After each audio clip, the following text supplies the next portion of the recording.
I've worked with transforming people's sex lives simply by giving them information, giving them permission, actually, to do things that they've always been told were naughty or wrong or dirty. The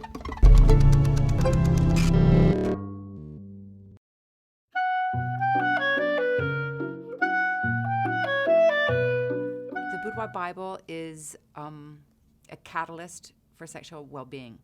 It's a guide for uninhibited lovers. It's a guide for uninhibited lovers, for lovers today. There's a big section in the Boudoir Bible about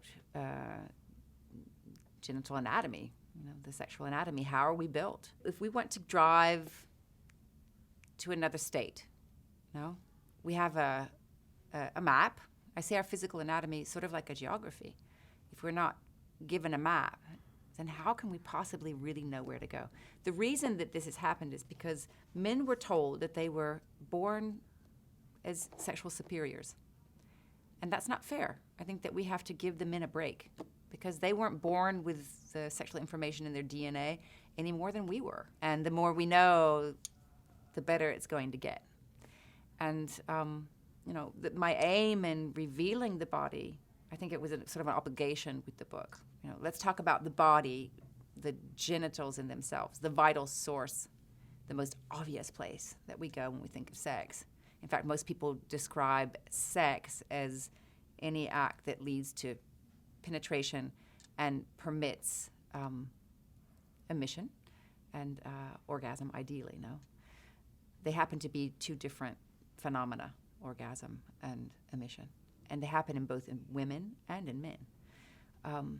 So this is one of the great mysteries that I also speak about in the book, the idea of female emission, for example.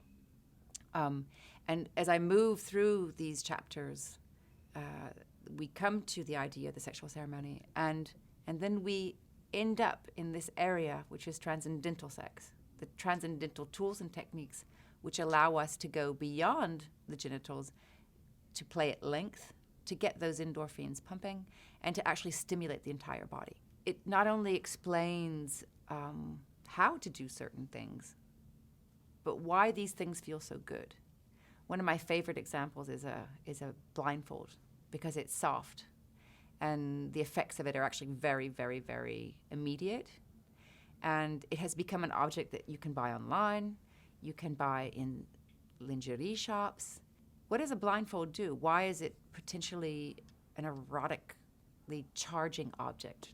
How can a blindfold charge my erotic fields or my partner's erotic fields? A blindfold makes you abandon yourself completely to your partner.